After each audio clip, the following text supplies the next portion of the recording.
Ang kwentong ito ay hango sa totoong buhay. Karanasan ito ni Graciano. Taong 1970, walang eksaktong lugar.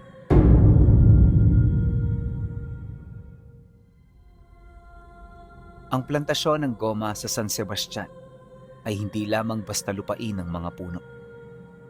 Ito'y isang buhay na pasikot-sikot na lugar. Sa lawak nitong halos 50 ektarya, ang bawat puno ay nakatanim sa perpektong linya na tila mga sundalo ng kadiliman. Ang kanilang mga katawan ay mapuputi at puno ng mga pilat kung saan dumadaloy ang maputing dagta patungo sa mga nakasabit na baon ng nyog. Ngunit sa dilim, ang mga baong ito ay hindi dagta ang tinitipon, kundi ang mga luhang hindi nauubos ng mga taong matagal nang nawawala sa baryo. Ang lupa rito ay palaging basa, hindi dahil sa ulan, kundi dahil sa pawis ng lupang tila humihinga. Wala rin doong damong tumutubo sa ilalim ng mga puno. Tila ba nilalaso ng kanilang mga ugat ang anumang nagnanais mabuhay malapit sa kanila. At sa sobrang tahimik ng lugar, ang tanging maririnig mo lang roon ay mga patak ng dagta, tila tunog ng orasan na nagbibilang ng natitirang oras ng iyong buhay. Dahil sa ganoong estado ng taniman, marami na ang mga bantay na umalis dito. Yung iba nasiraan ng pag-iisip, habang ang iba naman, pagkatapos bumitaw sa responsibilidad, nagpapatiwakal. Marami na rin doon ang nagpakamatay, na para bang may kung anong demonyo ang bumubulong sa mga isipan nila na gawin ito. Ngunit sa kabila ng mga ganoong usap-usapan, hindi nito nasisindak si Graciano. Bukod kasi sa malayo sila sa lugar na yon, hindi maipagkakaila na matigas ang kanyang ulo. Likas sa kanyang pagiging matapang, kaya anumang pananakot, hindi na tumatalab. Para sa kanya, isang kaduwagan ng takot at ang mga kwento patungkol dito ay pawang mga kasinungalingan at walang katuturan. Kapag naririnig niya na tinatakot ng tatay niya ang mga kapatid niya, siya mismo ang bumabara. Kesyo hindi naman yun totoo, di pa nakakapasok doon ang tatay niya at walang mga batayan ang mga kwento nitong ipinaparinig sa mga kapatid niya. Bagay na hindi naman nagugustuhan ng kanilang padre de pamilya. Matagal na nila itong pinagtatalunan hanggang sa dumating ang punto na nagkasubukan silang dalawa. Isang gabi, habang pinangangaralan ng kanyang ama ang mga kapatid niya, dumating siya na iritable. Talo kasi siya noon sa sabong, kaya halos hindi siya mapakali. Sinubukan niyang ipagsawalang bahala ang kanyang mga narinig, pero bago siya makarating sa kanyang silid, narinig niya na dinamay siya ng tatay niya. Kesyo, katulad niya ang mga kapatid niya at kung ano-ano pang mga masasakit na salita. Nang marinig naman niya ang sinabi nito, biglang nandilim ang kanyang paningin. Alam niya kung ano mabilis na ikakagalit ng tatay niya, kaya hindi siya nagdalawang isip na ito ay sabihin. Yan na naman tayo sa kasinungalingan ninyo eh. Tinatakot niyo ang mga kapatid ko sa mga bagay na kayo lang mismo ang natatakot. Kung ako sa'yo, tay, itigil mo na yan dahil parang ipinapakita mo lang sa amin ang iyong kaduwagan. Hindi maganda sa padre de pamilya ang duwag at mandadamay ng mga anak nitong nananahimik. Ang mga kataga na yon na binitawan niya ay sapat na para umapoy sa galit ang tatay niya. Sa sobrang pagdilim ng paningin nito, hindi na ito nakapagtimpi sa kanya. Kagad itong kumuha ng malaking tipak ng kahoy at mabilis siya nitong sinugod. Pagpang-abot nilang dalawa, buong lakas siya nitong hinataw ng kahoy na agad namang tumama sa iba't ibang parte ng katawan niya. Sinubukan itong pigilan ng kanyang ina, pero hindi ito natinag. Ipinagpatuloy nito ang pananakit hanggang sa magdesisyon na rin siyang lumaban. Ngunit sa kanilang pagpang-abot, mas nanaig pa rin ang kanyang ama dahil sa laki at lakas ng katawan nito. Kaya naman nang mapagtanto ni Graciano na dehado siya, nagmadali siyang pumasok sa loob ng kwarto niya. At nang maisara na niya ang pinto, kagad siyang napaupo sa likod nito habang naghahabol ng hininga. Magmula noon, hindi na naging maganda ang kanilang pagsasama. Madalas na silang mag-away at malimit na hindi na sila nagkakapansinan. Ilang beses silang pinayuhan at pilit pinagbati ng kanyang ina, pero nanatiling sarado at matigas ang puso ng kanyang ama para sa kanya.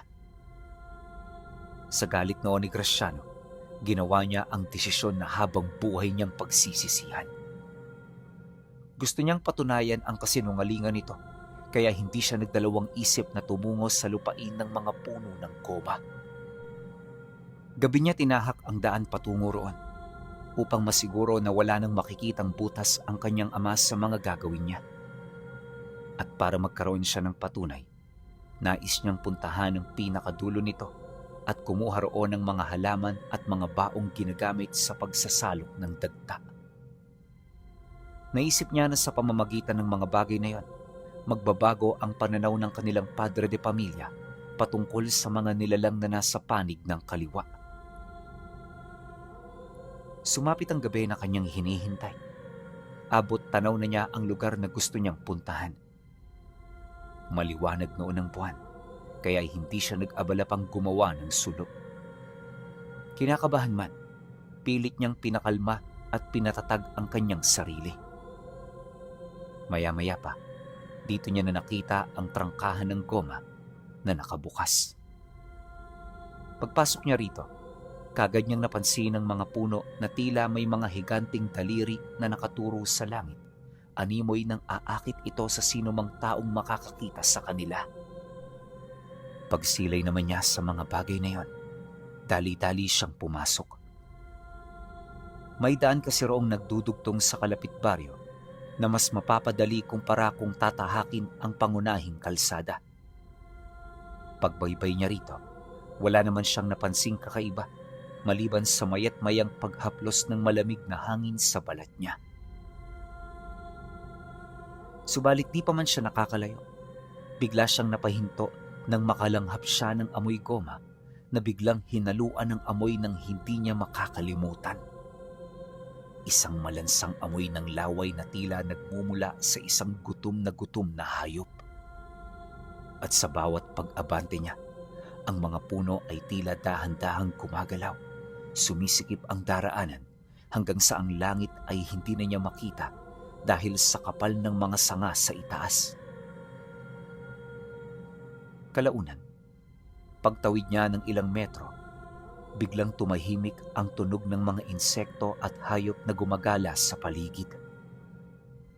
Dahil sa pangyayaring yon, kung kaya't nagsimula na siyang makaramdam ng kakaiba. Ang mga balahibo niya ay kanina pang nakatayo. Animoy nagbibigay babala sa kanya ukol sa panganib na paparating. Ilang minuto pa ang lumipas. May narinig siyang ungol hindi kalayuan sa kanyang kinatatayuan. Nataon na rin noong medyo madilim na sa paligid, kaya kahit anong sipat niya, wala na talaga siyang nakikita. Kalaunan, isang boses ang pumukaw sa damdamin niyang dahan-dahan ang nalulunod sa takot. Bakit ka nandito? Bakit ka nandito?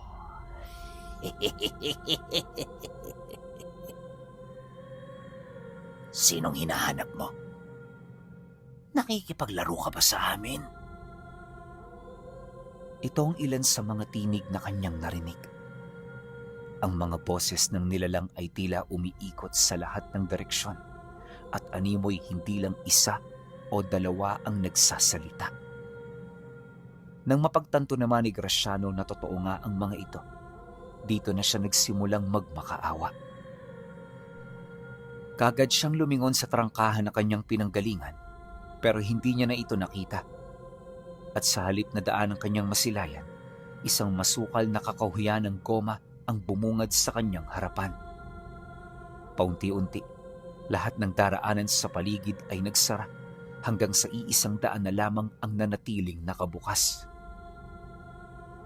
Gusto mong magpatuloy, hindi ba? O, bakit nag-aalangan ka? Ibinibigay na namin sa'yo ang daan. Kaya bakit hindi ka umuusad? Nang marinig niyang muli ang tinig ng nilalang, dito na siya napatingala sa mga sangang nakapaikot sa kanya. Pagsilay niya rito, hindi dahon ang kanyang nakita, kundi ang mga nilalang na nakabalot ang katawan sa kani-kanilang mga pakpak. Ang mga mukha nila ay parang sa tao na hinulma sa putik at ang kanilang mga dila ay mahahaba, nakalawit. May tumutulong malapot na laway na diretsyong pumapatak sa mga baon ng nyug na pinagsasalukan ng dagta ng goma.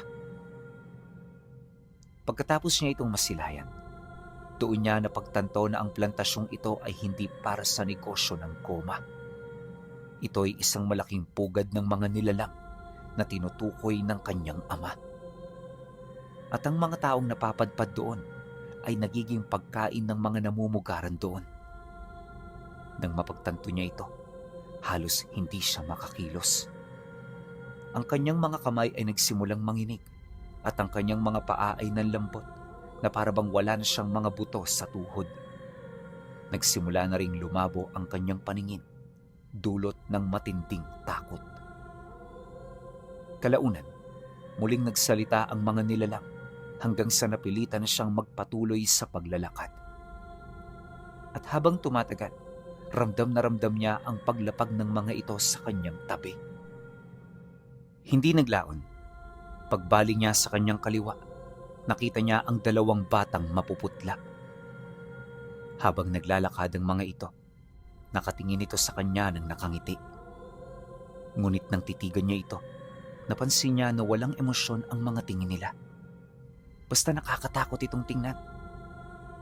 Matapos niya itong masilayan, kagad niyang ibinaling sa daan ang kanyang tingin.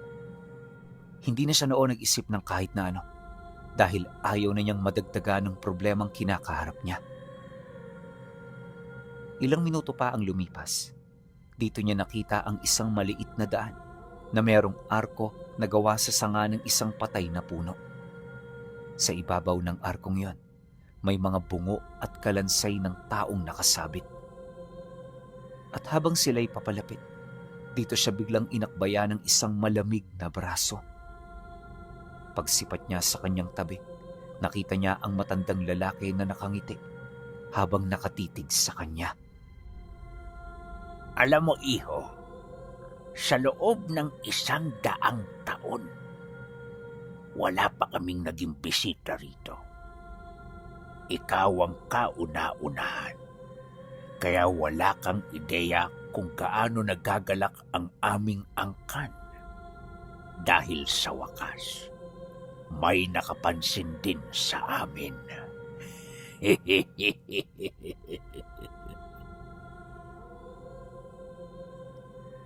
Nang marinig ni Graciano ang sinabi ng matanda, bigla siyang napaisip. Gayunpaman, kahit may mga katanungan, hindi siya sumagot. Ang iniisip niya kasi noong mga sandaling yon, bihag na siya ng mga nilalang. Wala na rin siyang nakikitang pag-asa na makakatakas sa kamay ng mga ito dahil sa dami ng nakapalibot sa kanya. Maya-maya pa, dito niya na narinig ang isang pugad sa liblib na parte ng mga puno ng goma. Napapalibutan ito ng malalaking puno ng kawayan na nagtatago sa lugar nila. Sa gitna ng kawayanan pinuno, naroon ang mga maliliit na barong-barong na gawa sa pinagtagpi-tagping kahoy at mga tuyong balat ng hayop at tao.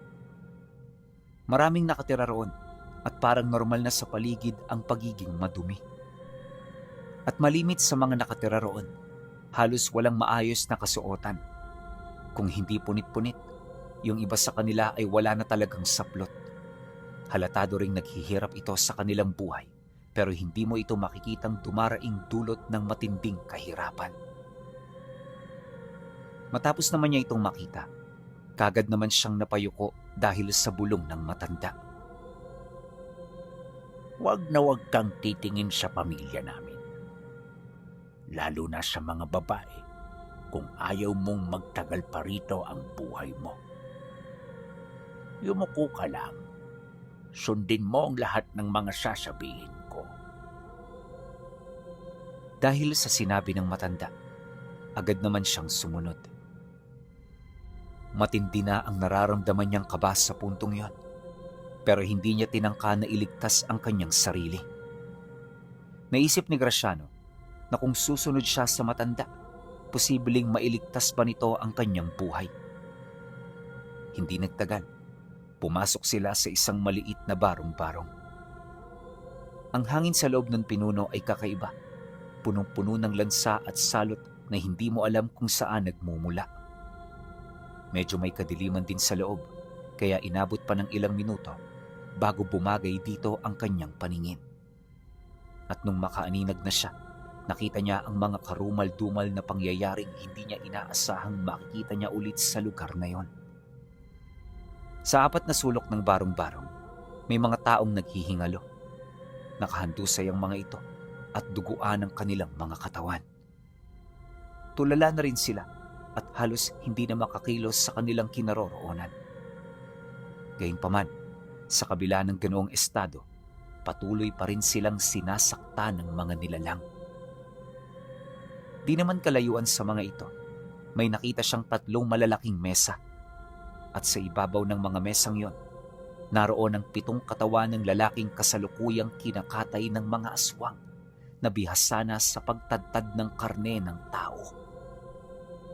Hindi naglaon, inutusan ito ng matanda na huminto.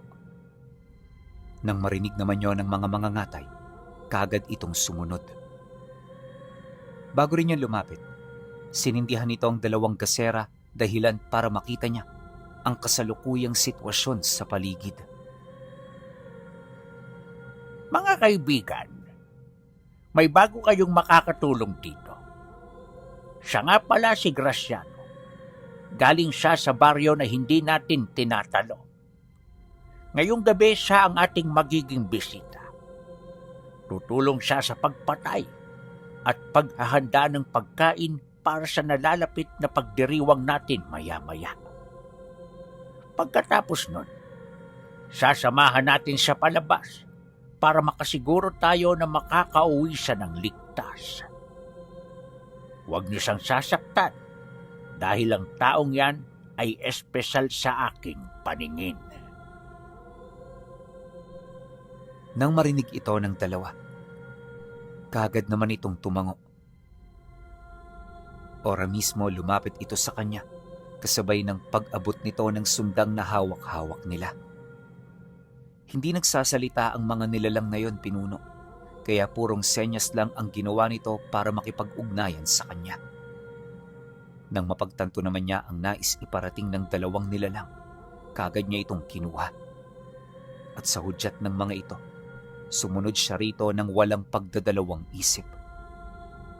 Pagdating niya sa katayan, tsaka naman umalis ang matanda at ang 2 batang naghatid sa kanya. Isinarado nito ng maigi ang pinto na para bang nagdududa pa rin ito sa kanya. Pagkatapos nun, napansin na lang niya na ibinibigay na sa kanya ng 2 mangangatay ang mesang hindi pa nila nagagalaw. Yung isa sa mga nilalang na nandoon, tinuturo sa kanya ang patay na para bang nagpapahiwatig ng, "Yan ang katayin mo. Bilisan mo na. Malapit nang maghating gabi." Nang mapagtanto naman ito ni Graciano, wala siyang nagawa kundi ang sumunod.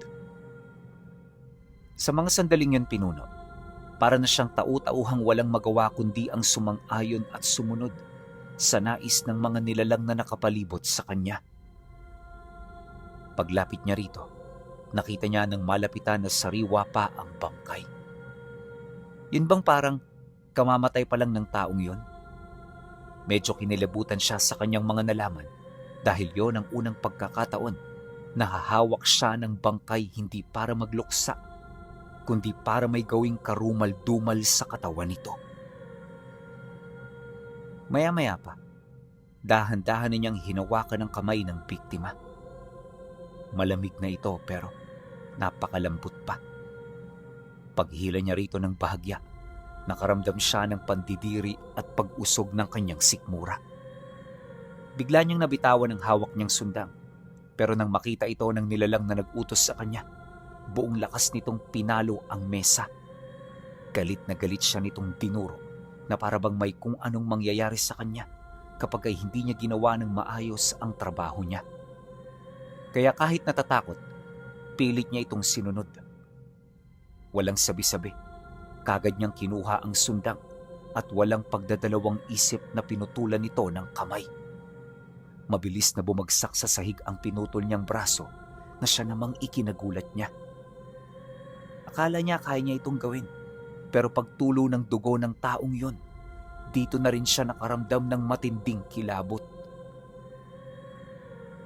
Hindi niya kayang katayin ng bangkay na nasa harapan niya, at sa takot niya, bigla na lamang siyang napaatras ng hindi niya namamalayan. Nang mapansin naman ito ng nilalang na nagturo sa kanya, kagad itong lumapit. Bakas sa mukha nito ang matinding galit na parabang isang malaking insulto sa kanila ang kanyang ginawa. Ngunit dahil sa utos ng matanda, hindi siya nito nagawang masaktan. Sa halip ang ginawa nito, kagad itong lumabas upang isumbong ang nangyari sa kanya. Maya-maya pa, nang makabalik na ang mga ngatay, kasama na nito ang matanda na nanlilisik ang mga mata. Hindi na yun umiimik, indikasyon na hindi nito nagugustuhan ang kanyang ginawa. Paglapit nito sa kanya, marahan itong inabot ang kamay niya. Bakit ka ba natatakot? Patay na yan. Kahit tadtarin mo yan ng pinong-pino, wala na yang magagawa sa'yo. Graciano, gawin mo ang trabaho mo kung gusto mong makauwi sa inyo ng buhay at ligtas. Ikaw din, baka pagsisihan mo ito sa bandang huli. Simple lang ang sinasabi ko sa iyo, kaya huwag mo kong pahirapan ang sarili mo.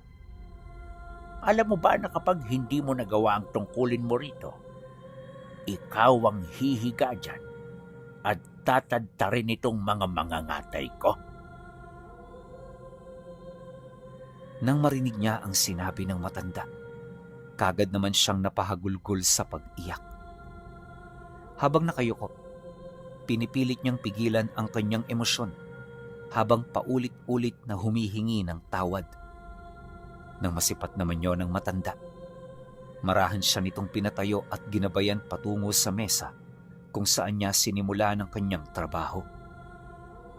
Mula roon, inalalayan siya ng matanda para magawa ito. Mula sa tamang paghawak ng sundang at sa mga parte ng katawan ng kanyang sisimulan, hindi ito sa kanya nagkulang. At nung medyo napagtitiisan na niya ang ginagawa niya, tsaka siya nito iniwan. Paglabas ng matanda sa barong-barong, dito na rin siya medyo nasanay sa kanyang ginagawa. Sukang-sukaman at punong-puno ng pandidiri, mabilis niyang tinapos ang kanyang trabaho. Ayon sa kanya, na yung trabahong yon ang pinakamatinding karanasan niya sa buhay. Dahil kasi rito, naranasan niya kung papaano kumatay ng tao, ihiwalay ang buto nito sa laman, at tadtarin ang mga laman loob nitong mainit-init pa. Sinalok din niya ang dugo nito na parabang isa lang yung ordinaryong tubig. Matapos niya itong gawin, kagad na pinasunod sa kanya ang lalaking naghihingalo sa sulok ng silid. Gamit ang isang malaking kawil, dinarag ito ng nilalang habang paulit-ulit itong umaatungal ng pagmamakaawa. Sa sobrang awa ni Graciano noon, napayuko na lamang siya habang pilit na tinatataga ng sarili sa mga naririnig niya. Pagbagsak ng katawan nito sa mesa, hinawi siya ng mga ngatay, indikasyon na magsisimula na ang trabaho niya. Pagbaling niya ng tingin, nakita niya ang lalaki na nanginginig ang kamay, tulalang nakatingin sa kisame, habang pilit na nagdarasal kahit ito ay hinang-hinana at malapit ng mamatay. Bago rin yun malagutan ng hininga, napatingin pa ito sa kanya, bakas sa mukha ang kagustuhan nitong mabuhay. Nang masipat niya ang mukha nito, Halos parang dinudurog ng maso ang kanyang puso. Gusto niya itong iligtas, pero ano naman ang magagawa ng hamak na katulad niya?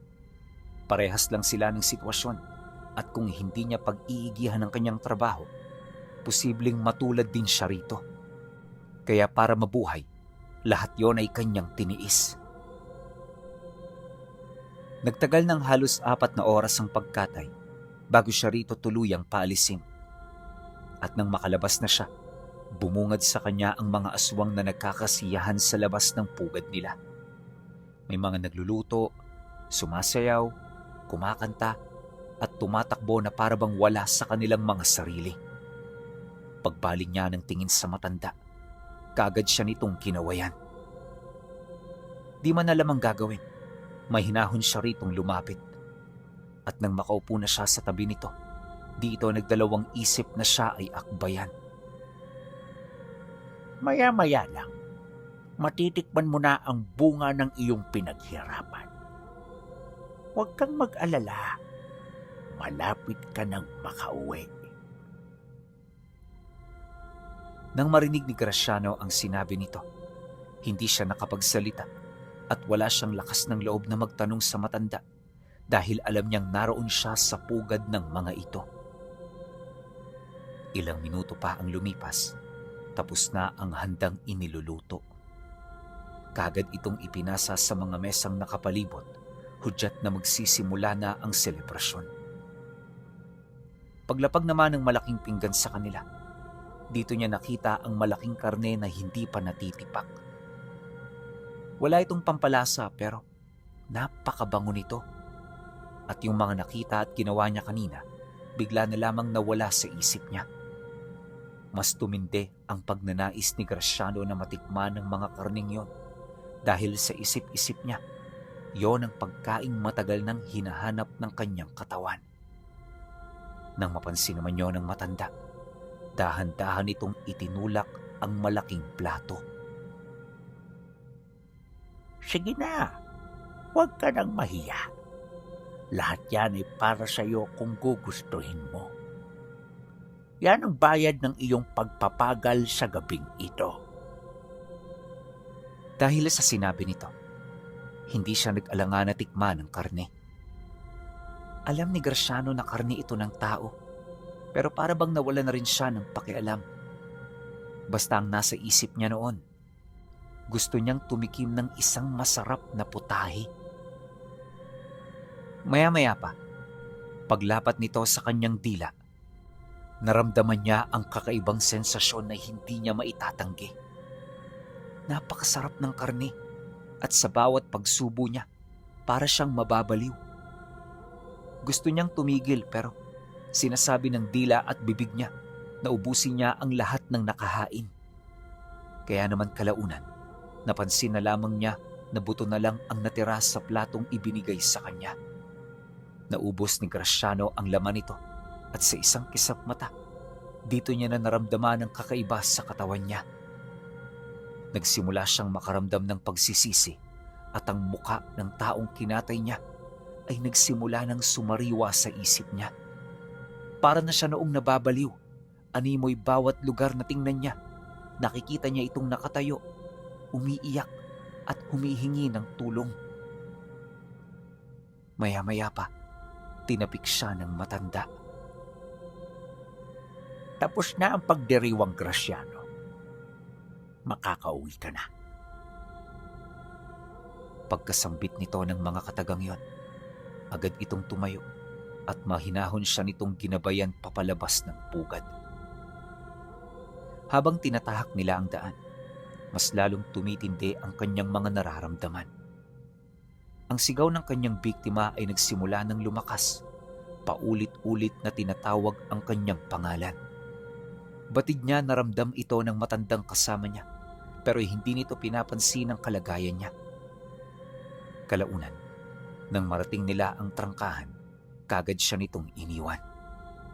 Pero bago ito makalayo, nag-iwan ito ng mga katagang nagsilbing palaisipan para sa kanya.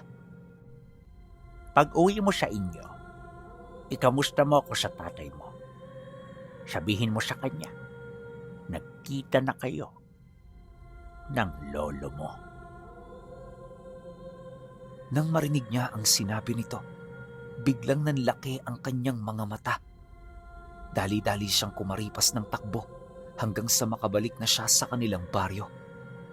At doon, sa katahimikan ng gabi, mabilis niyang tinahak ang daan hanggang sa makarating na siya sa kanilang tahanan. Pagpasok niya ng bahay, nadatnan niya ang kanyang mga magulang na mahimbing nang nagpapahinga. Bagaman magkagalit pa sila ng tatay niya, hindi siya nagdalawang isip na gisingin ito. At nung maalimpungatan ito sa ingay na ginagawa niya, kaagad naman itong tumayo, bakas sa mukha ang matinding galit at pagkainsulto. Paglakad nito papalapit, napansin niya ang hawak nitong malaking tipak ng kahoy na minsang ipinanghambalos nito sa kanya. Pero nang makita nito ang kanyang mukha sa ilalim ng aandap-andap na ilaw ng gasera, ang galit nito ay biglang nawala. Napalitan ito ng pag-aalala at pagsisisi. Sinikap nitong magsalita pero wala itong masabi. Tay, siguro naman ho, alam niyo na kung saan ako nakarating. Napatunayan kong totoong mga sinasabi niyo sa amin. Nagkamali ako, tay. Pasensya na ho kayo. Nang marinig ito ng kanyang ama, kagad nitong binitawan ang hawak nitong kahoy. Dali-dali itong lumapit sa kanya dahil alam nito na nanghihina na ang katawan niya. Paghawak nito sa kanyang balikat, bigla na lamang siyang napaupo sa papag. Tulala at halos hindi na makausap. Ngunit hindi niya nasabi ang totoong dahilan ng kanyang pag-alis noong mismong gabi. Alam na ng tatay niya kung saan siya pumunta at kung ano ang nangyari sa kanya.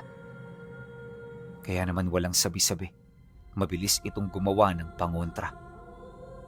2 galon ng langis ang hinaluan nito ng dagta ng makabuhay na walang tigil na ipinainom sa kanya sa loob ng 3 araw. Hindi rin siya nito pinakain at para masigurong maiinom niya ang lahat ng langis na yon, iginapos siya nito sa upuang tumpa-tumpa. Akala nga noon ni Graciano mamamatay na siya, pero mabuti na lang na isuka niya ang lahat ng karning kinain niya bago pa man siya mawala ng lakas. At nung nagawa niya ito, sakto naman ang pagkaubos ng galon ng langis na pilit ipinainom ng kanyang ama. Pagkatapos ng mga nangyari, dito na siya unti-unting nakabawi. Nalaman din niya na ang ginawa ng tatay niya ay pagligtas sa buhay niya. Kung nataon kasing hindi yun ginawa ng kanyang ama, babalik at babalik siya sa pugad ng mga aswang para tumikim ng putahing minsan niyang natikman. Ilang linggo ang lumipas. Tuluyan ang nagbago ang kanyang pananaw at buhay. Marami siyang itinanong sa kanyang ama, pero sa kasamaang palad na natili lang itong tahimik. At hanggang sa kamatayan nito, itinago nito ang lihim ng pamilya at ang sikreto nito kung paano siya napigilan sa pagiging aswang na mahiwagang langis ng makabuhay.